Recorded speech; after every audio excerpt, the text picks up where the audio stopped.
Hi everybody, I'm Mr. Ortiz, one of your watchdog dads, and I'm here to read Chapter 10 of The Lemonade War. Chapter 10, Malicious Mischief. Malicious mischief, the act of purposely destroying the property of someone else's business. Jessie was all in knots. Evan was madder than ever at her, and she couldn't figure out why. He had said, "Do you want to call off the war?" And she had said, "Sure, let's call off the war." Or something like that. That's what she'd meant to say. That's what she'd wanted to say. But what had she really said? She'd mentioned Megan. Oh, she'd almost spilled the beans about Megan giving her the $104. But she hadn't. She'd kept her mouth shut just in time. Jessie smiled, remembering that. So why had Evan acted like that? What was the matter with him? Jessie lay down on her bed. The world was a confusing place, and she needed Evan to help her figure it out. If this was what fourth grade was going to be like, she might as well just give up now. And there was something else that was tying her up in knots. That $208, it wasn't really hers. Megan had given it to her to make a donation. She hadn't given it to Jessie the way Evan's friends had given their money to him. That still made her so mad when she thought about it. Oh, she wanted to get even with him for saying she didn't have friends. So even though it looked like she had $208 in her lockbox, only half of that was money she could honestly call her own. Still, if push came to shove and she needed it all to win, sure, she'd use it all. This was a war. But if she pretended that all the money was hers, hey, what if Evan has even more than that? So if she lost, even with Megan's money, Jessie hadn't thought of that. If she lost, even with $208, if she lost, oh my gosh, winner takes all. She would lose all of Megan's money to Evan. How could Jessie explain that to her friend? You see, I took all the money you earned to help rescue animals and I lost it to my brother, who's going to buy an iPod. Megan would hate her. All the girls who were friends with Megan would hate her, and Evan already hated her. So that was that. Goodbye, fourth grade. She couldn't use Megan's money to try to win that bet. It was too risky. But did she have enough to win on her own? Jessie felt desperation rise in her throat. How much money did Evan have? She had to find out. Jessie tiptoed upstairs to the attic office. She listened at the closed door. Her mother was on the phone. Then Jessie snuck downstairs. Evan was watching TV in the family room. Like a whisper, she crept back upstairs and into Evan's room. There was a strict rule in the Tresky house. No one was allowed in anyone else's room without an express invitation. That was the term. It meant that Jessie had to say, "Evan, can I come into your room?" And Evan had to say yes before she put even one toe over the line. So even though Evan's door was wide open, just crossing the threshold was a direct violation that carried a fine of $1. But that was the least of Jessie's concerns. She snuck over to Evan's bookshelf and picked up a carved cedar box, Evan's chosen souvenir from the family summer vacation. The orange-red wood of the box had a scene etched into the top, a sailboat sailing past the lighthouse while gulls flew overhead. The words Bar Harbor, Maine, were painted in the sky. The box had brass hinges and a clever latch. What it didn't have was a lock. Jessie flipped open the lid, immediately smelling the spicy, sharp scent of the wood. She couldn't believe her eyes. Her hands started pawing through the bills, dozens of them. There was a 10 and a bunch of 5s and more 1s than she could count. She sat on Evan's bed and quickly sorted out the money. Evan had $103.11. 89 cents less than she had. 89 cents. He could sell one lousy cup of lemonade tomorrow and beat her. And there was nothing she could do about it because she'd be at the beach. I can't let him win, she thought. I can't. She had gotten to the point where she couldn't even remember what had started the whole war. She couldn't remember why it had been so important to win in the first place. Now she just had to win. She messed up the money and stuffed it back into the box. That night in bed, she lay awake trying to think of some way to stop Evan from selling even a single glass. Sometimes in the dark, dark thoughts come. Jessie had a very dark thought. The next morning was Sunday, and the rule in the Tresky house was that everyone could sleep in as late as he or she wanted. But Jessie awoke to the sound of the electric garage door opening. She sat up in bed and checked the clock. 8 a.m. Then she looked out her window just in time to see Evan pedaling away on his bike, his backpack on his back. She quickly dressed and hurried down to the kitchen. Her mom was making scrambled eggs and toast. "Hi, Jess, want some?" she asked, pointing with her spatula at the pan of sizzling eggs. "No thanks," said Jessie. "I washed your blue bathing suit last night. It's hanging in the basement. What time are the Moriartys picking you up?" 9 o'clock, said Jessie. "Mom, where did Evan go?" "He went to the store to buy some lemonade mix." Jessie's mom scooped the eggs onto a plate and put the pan in the sink. When she turned on the faucet, the pan hissed like an angry snake. A great cloud of steam puffed into the air, then disappeared. "What's going on, Jess? What's with all the lemonade stands and you and Evan fighting?" Jessie opened the pantry cupboard and pulled out a box of Kicks. "Nothing," she said. She watched the cereal very carefully as she poured. She didn't want to look at her mom right then. Mrs. Tresky got the milk out of the refrigerator and put it on the counter next to Jessie's bowl. "It doesn't seem like nothing. Seems like there's a lot of bad feeling between the two of you." Jessie poured her milk slowly. "Evan's mad at me, and he's going to be a whole lot madder after today," she added in her head. "What's he mad about?" asked Mrs. Tresky. "I don't know. He called me a baby and said I'd ruin everything. And Jessie felt it coming.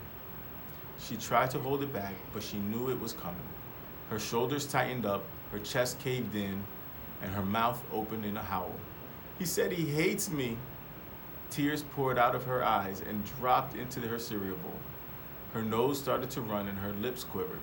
With every sob, she let out a sound like tires squealing on a wet road. For the whole time Jessie cried, her mother wrapped her in a hug. And then, like a faucet turned off, Jessie stopped. She had told the truth. She really didn't understand why Evan was so angry. Even before the lemonade war, he had been mad, and Jessie still didn't know why. "Better?" asked Mrs. Tresky.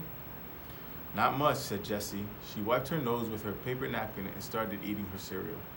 It was soggy, but thankfully not salty. "Don't you think it would be a good idea to find out what he's mad about?" asked Jessie's mom. "You're never going to stop being mad at each other until you both understand what the other person is feeling." "I guess so," said Jessie. "It can be hard sometimes. Sometimes it's even hard to know what you're feeling yourself. I mean, how do you feel about him?" asked Mrs. Tresky. Jessie didn't have to think long. All the insults and anger, the confusion and fighting seemed to converge in a single flash of white-hot feeling. "I hate him! I hate him for saying all those mean things and for not letting me play. I hate him just as much as he hates me. More." Mrs. Tresky looked sad. "Can we have a sit-down about this tonight, after you get back from the beach?" "No," said Jessie, remembering the spit vow. Evan would be mad if he knew that she had worried Mom with their fighting. And then he'd spill the beans about the terrible things she was about to do. Jessie didn't want her mom knowing anything about that. "We'll work it out ourselves, Mom. I promise. Evan and I will talk tonight." "I'm sorry I've been working so hard," said Mrs. Tresky. "I know it's a lousy end to the summer." "It's okay, Mom. You gotta work, right?" "Yes. No. I don't know. I promise I'll be finished by dinner time tonight. That way we can all go to the fireworks together." Jessie's mom looked out the window. "I hope they don't get canceled because of the weather. They're saying scattered thunderstorms this evening." Jessie and her mom finished breakfast without saying much else. "I'll clean up," said Jessie. She liked to do dishes, and she wanted to do something nice for her mom. While she cleaned, she thought about the terrible plan she had come up with last night. It was mean. It was really mean. It was the meanest thing she had ever imagined doing. "I'm not going to do it," she decided. "I hate him, but I don't hate him that much." She was putting the glass in the dishwasher when Evan walked in. His backpack was bulging. "I thought you were going to the beach for the whole day," he said. "Megan's picking me up in half an hour." She thought she saw Evan stiffen up. "Good. What's in the backpack?" "Not much," he said, dumping out the contents onto the kitchen table. Cans of lemonade mix rolled all over. Jessie tried to count, but there were too many. 15? 20? "Holy macaroni! How many cans did you buy?" 32. Evan started to stack the cans in a pyramid. But, you don't need that much. Even to win, you don't need that much. That's, she did the calculations in her head. That's 256 cups of lemonade. If you sell them at 50 cents a piece, $1. I'm going to charge $1 a piece. Jessie felt like her head was going to explode. "You'll never sell it all," she said. "There isn't a neighborhood in town that will buy 256 cups in one day. Too much lemonade. Not enough thirsty people," she thought. "I'm going to roll like the ice cream truck. I'm going to mix it all up in the big cooler and wagon it from street to street. The high today is going to be 94 degrees. It might take me all day, but I'll sell every last drop. 256 smackers. And then tonight, juicy, we can count our earnings. Don't forget, winner takes all." "But you don't need $256 to win," she shouted. Evan stood tall and said in the gravelly voice that all the boys imitated, "I don't play to win. I play to pulverize." Oh, what an idiot. Jessie couldn't believe her brother could be such a jerk. She watched as Evan put together his rolling lemonade stand in the garage. The big cooler was something Mrs. Tresky had bought a few years back when she was in charge of refreshments for the school spring fling.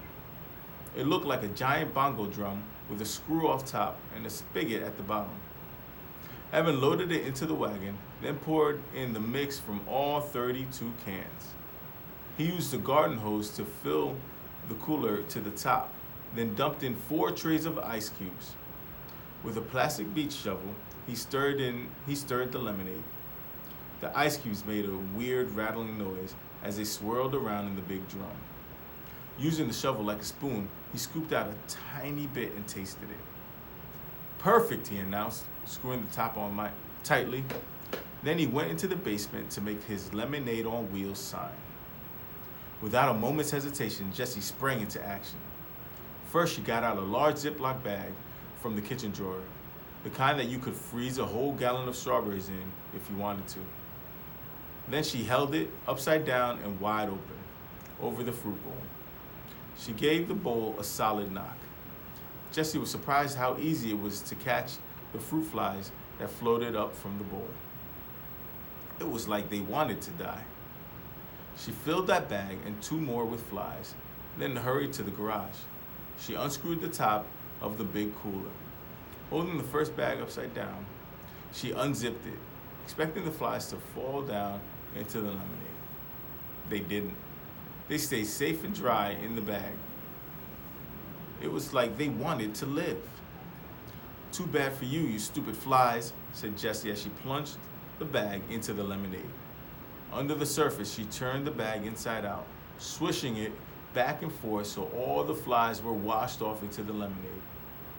She emptied all 3 bags of flies into the big cooler, then hunted around until she found 2 green inchworms and a fuzzy gypsy moth caterpillar. She tossed them into the cooler. Then she threw in a fistful of dirt for good measure. She was just about to screw the top back on when she heard Evan coming up the basement stairs. There wasn't time to get the top back on. He would see the bugs and the whole plan would be ruined. Jessie ran to the steps and shouted, "Evan, Mom wants to see you in her office. Right away.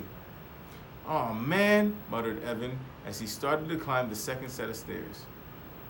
Jessie quickly screwed on the cap, grabbed her blue bathing suit from the basement, then went upstairs to her room. On the way, she passed Evan coming down. Mom did not want to see me, he said, annoyed. Jessie looked surprised. That's what it sounded like. She yelled something down the stairs. I thought it was, "Get Evan!" Jessie shrugged. So I got you. From her bedroom window, she watched Evan rolling down the street with his lemonade on wheel stand. He was like one of those old-time peddlers calling out, "Lemonade! Get your ice-cold lemonade here!" as he walked. For one lightning brief second, Jessie felt a stab of regret. She could see how hard he was straining to pull the heavy cooler. She knew what it was like to stand in the hot sun selling lemonade. But the feeling was snuffed out by the hurricane of anger she felt when she remembered Evan's gravelly voice. Pulverize. Jessie switched into her bathing suit, packed up her beach bag, and said a quick goodbye to her mother as the Moriartys pulled into the driveway. What a great day for the beach, said her mother. Have fun, and be home in time for the fireworks, okay? The fireworks. Yep. Jessie imagined there would be some fireworks tonight. Thanks again.